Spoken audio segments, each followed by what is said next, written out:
नमस्कार दोस्तों, स्वागत है आपका आज के मुख्य समाचार में, जिसमें देश दुनिया की सभी जरूरी और बड़ी खबरें बिग ब्रेकिंग न्यूज अपडेट के तहत आपके लिए लेके आए हैं। जिसमें जिक्र होगा कि कैसे चीन और पाकिस्तान को एक साथ निपटाने की तैयारी में भारत, आपको बताएंगे दोस्तों। साथ ही साथ जिक्र होगा कोरोना वायरस का क्या है पूरे देश में स्टेटस, कहां लगा कैसा लॉकडाउन। इसी के साथ जिक्र होगा मौसम विभाग से आ रही अपडेट का, और साथ ही साथ उत्तर प्रदेश के चुनाव से भी जुड़ी बड़ी खबरें आपको बताएंगे। लेकिन उससे पहले दोस्तों, अगर आपको भी देश की सेना और पीएम मोदी पर पूरा भरोसा है, और अगर आप भी ऐसा मानते हैं कि चाहे जो भी हो देश की सेना और पीएम मोदी सब कुछ संभाल लेंगे, तो आप वीडियो को लाइक करके अपना समर्थन दर्ज कराइए और कमेंट में लिखिए जय हिंद। साथ ही साथ हर रोज की इस प्रकार की खबरों के लिए लाल बटन को दबा के चैनल को सब्सक्राइब करके रख लीजिए और घंटी जरूर बजा दीजिए। दोस्तों रुक करते हैं तमाम बड़ी खबरों की तरफ। सबसे पहली बड़ी खबर, S-400 की पहली रेजिमेंट पहुंच चुकी है भारत। चीन और पाकिस्तान से एक साथ निपटने की तैयारी में है भारत। जी हाँ दोस्तों, रूस से पहली S-400 मिसाइल सिस्टम की पहली रेजिमेंट भारत पहुंच गई है। 10 दिन बाद शुरू हो रहे नए साल यानी कि 2022 में इसकी तैनाती देश के उत्तरी क्षेत्र में करने की संभावना है, जहां से ये चीन के साथ पाकिस्तान की तरफ से भी किसी भी तरह का हवाई हमला रोककर देश की सुरक्षा बढ़ा सकेगी।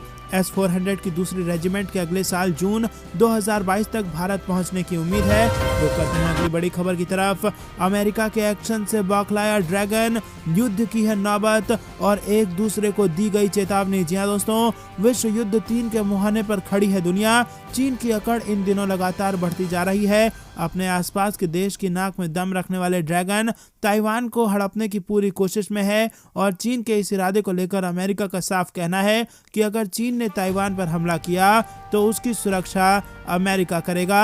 आपको बता दें कि इसे लेकर चीन बौखलाया हुआ है, और इसके साथ ही चीन की बौखलाहट कई और मामलों को लेकर सामने आई है, जिसके बाद वो अमेरिका तक को धमकी दे रहा है। चीन का कहना है कि दोनों देशों के बीच टकराव हुआ तो चीन अंत तक लड़ेगा। तो दोस्तों, चीन और अमेरिका एक दूसरे को दे रहे हैं चेतावनी, या फिर यूं कहिए कि दे रहे हैं धमकी। तो करते हैं अगली बड़ी खबर की तरफ, जो कि ओमिक्रॉन वेरिएंट से जुड़ी आ रही है। ओमिक्रॉन वायरस का डर, गुजरात ने 8 प्रमुख शहरों में 31 दिसंबर तक लगाया नाइट कर्फ्यू। जी हाँ दोस्तों, लॉकडाउन की आहट यहाँ पर नजर आ रही है। गुजरात ने ओमिक्रॉन के बढ़ते मामले के बीच सोमवार को राज्य के 8 प्रमुख शहरों में 31 दिसंबर तक नाइट कर्फ्यू फिर से लगा दिया है।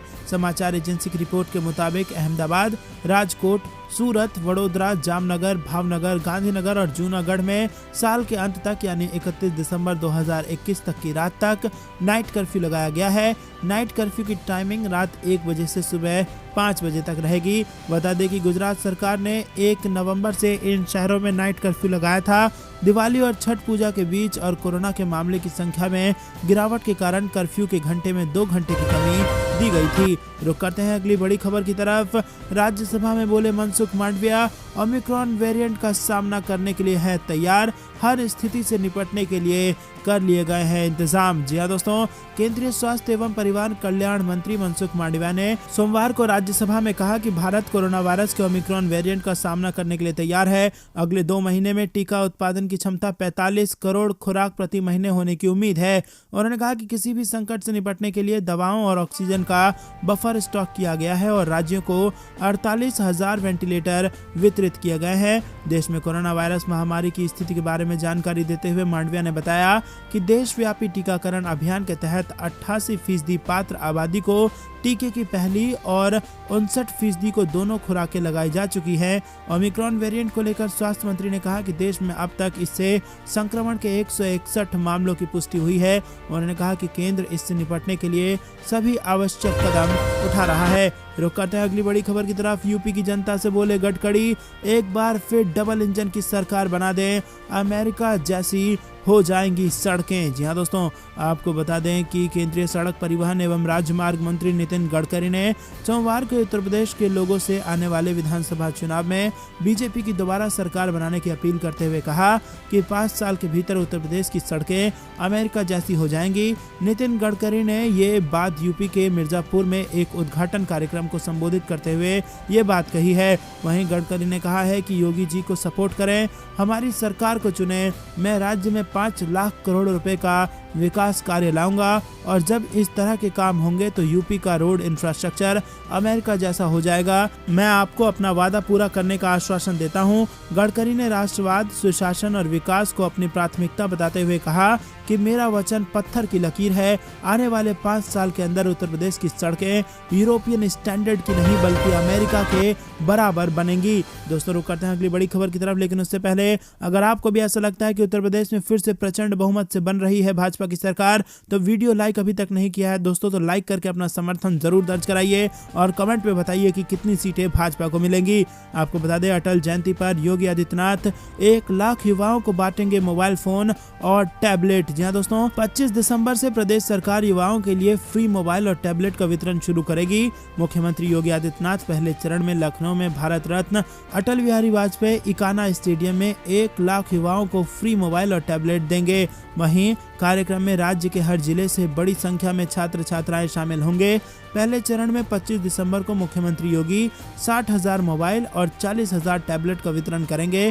प्रदेश सरकार ने मौजूदा वित्त वर्ष के पहले अनुपूरक बजट में फ्री मोबाइल और टैबलेट देने की घोषणा की थी। इसके लिए बजट में 3,000 करोड़ रुपए का प्रावधान किया गया था।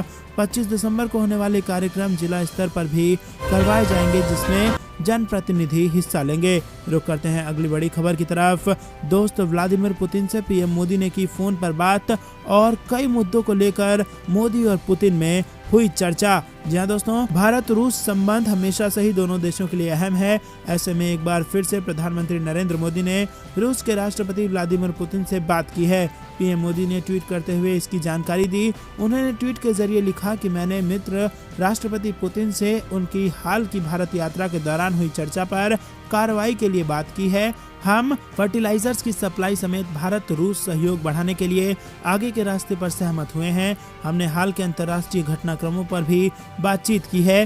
हाल ही में रूस के राष्ट्रपति व्लादिमीर पुतिन की महज 5 घंटे की भारत यात्रा के दौरान दोनों देशों ने दोस्ती मजबूत करने के लिए 28 समझौते पर मुहर लगा दी थी। दोनों देशों ने कनेक्टिविटी से लेकर सैन्य सहयोग, ऊर्जा साझेदारी से लेकर अंतरिक्ष क्षेत्र में भागीदारी के अनेक मुद्दे शामिल हैं। साथ ही संयुक्त बयान जारी कर अपनी दोस्ती को शांति, प्रगति और समृद्धि की साझेदारी करार दिया। रुक करते हैं अगली बड़ी खबर की तरफ। पाकिस्तान के मुख्य विपक्षी दल ने इमरान खान के प्रधानमंत्री पद से इस्तीफे की उठा दी है मांग। जी हाँ दोस्तों, इस्लामाबाद से बड़ी खबर आ रही है। पाकिस्तान की मुख्य विपक्षी पार्टी ने प्रधानमंत्री इमरान खान पर देश में अंतर्राष्ट्रीय सम्मेलन के वास्ते विदेशी मेहमानों के मौजूद रहने के वक्त बस अपने भ्रष्टाचार को छिपाने के लिए देश एवं उसके राजनीतिक दलों को बदनाम करने का आरोप लगाते हुए उनके इस्तीफे की मांग कर दी। रुक करते हैं अगली बड़ी खबर की तरफ। जम्मू कश्मीर के डीजीपी का बड़ा बयान, बोले युद्ध जैसे हालात में काम कर रही है पुलिस, पाकिस्तान की साजिशों के खिलाफ जारी है हमारी जंग। जी हाँ दोस्तों, जम्मू कश्मीर पुलिस लंबे अरसे से युद्ध जैसे हालात में काम कर रही है और फक्र है कि 30 वर्ष से भी अधिक समय से पुलिस के जवान अपना फर्ज निभाते रहे हैं, जिसमें हमारे बहुत से साथी शहीद भी हो गए हैं। सुरक्षा बंदोबस्त पहले से भी ज्यादा बेहतर हुए हैं। पाकिस्तान की एजेंसियों की ओर से आतंकवाद को जम्मू कश्मीर में बढ़ावा देने का हर संभव प्रयास किया जा रहा है, जिसके खिलाफ जंग जारी है। ये बातें कठुआ में पत्रकारों से बातचीत में डीजीपी दिलबाग सिंह ने कही है। डीजीपी ने कहा है कि हारवान में एक आतंकी को ढेर किया गया है और कुछ दिन पहले लश्कर के कमांडर और एक पाकिस्तानी दहशतगर्द को मारा गया है। आतंक के नेटवर्क को खत्म करने का काम किया जा रहा है और इसी के साथ जिसमें पुलिस अन्य सुरक्षा एजेंसियों के साथ तालमेल मिलाकर काम कर रही है। डीजीपी ने कहा कि सीमा पार पाकिस्तान में लॉन्च पैड और आतंकी कैंप पूरी तरह से एक्टिव हैं और इसी के साथ हमारी पुलिस हर रोज युद्ध जैसे हालात में काम कर रही है ताकि पाकिस्तान की साजिशों पर पानी फेरा जाए। तो दोस्तों, अगर आप भी जम्मू कश्मीर पुलिस का पूरा समर्थन करते हैं तो वीडियो अभी तक लाइक नहीं किया है तो लाइक करके कमेंट में सैल्यूट लिखिए। रुक करते हैं अगली बड़ी खबर की तरफ। मथुरा में मंदिर निर्माण की मांग ट्विटर पर हुआ ट्रेंड, लोग बोले जय कन्हैया लाल की। जी हाँ दोस्तों, देश के सबसे बड़े राज्य उत्तर प्रदेश में विधानसभा चुनाव का बिगुल लगभग बज चुका है और इसी बीच सत्ताधारी बीजेपी नेताओं ने अयोध्या और काशी के बाद अब मथुरा का राग भी छेड़ दिया है। बीजेपी सांसद हेमा मालिनी समेत कई नेता मथुरा मथुरा में मंदिर निर्माण की मांग कर रहे हैं। इतना ही नहीं, ट्विटर पर भी मथुरा मंदिर निर्माण की मांग करते हुए लोगों ने जय कन्हैया लाल के लिखना शुरू कर दिया है और देखते ही देखते ये सोशल मीडिया पर ट्रेंड हो गया है। लोग इसके समर्थन में तमाम तरह की तस्वीरें पोस्ट कर रहे हैं। दरअसल बीजेपी सांसद हेमा मालिनी ने रविवार को एक बयान दिया जिसमें उन्होंने उम्मीद जताई कि अयोध्या और काशी के बाद उनके निर्वाचन क्षेत्र मथुरा को भी भव्य मंदिर मिलेगा। रुक करते हैं अगली बड़ी खबर की तरफ। काशी विश्वनाथ की तरह कैलाश मानसरोवर कॉरिडोर भी बने, भारत तिब्बत सहयोग मंच करेगा सरकार से मांग। दोस्तों रुक करते हैं अगली बड़ी खबर की तरफ। प्रयागराज में पीएम मोदी के कार्यक्रम में शामिल होंगी 2 लाख महिलाएं, 1000 करोड़ रुपए होंगे बैंक खाते में ट्रांसफर। जी हां दोस्तों, उत्तर प्रदेश की विधानसभा चुनाव से पहले पीएम लगातार दौरा कर रहे हैं। मंगलवार को प्रधानमंत्री नरेंद्र मोदी प्रयागराज का दौरा करेंगे और इस दौरान पीएम 1000 करोड़ रुपए की राशि स्वयं सहायता समूह के बैंक खाते में ट्रांसफर करेंगे। साथ ही 202 सप्लीमेंट्री न्यूट्रिशन मैन्युफैक्चरिंग यूनिट का भी शिलान्यास करेंगे। इसकी जानकारी पीएमओ ने दी है। यहाँ पीएम मोदी मातृशक्ति सम्मान समारोह में एक सभा को भी संबोधित करेंगे।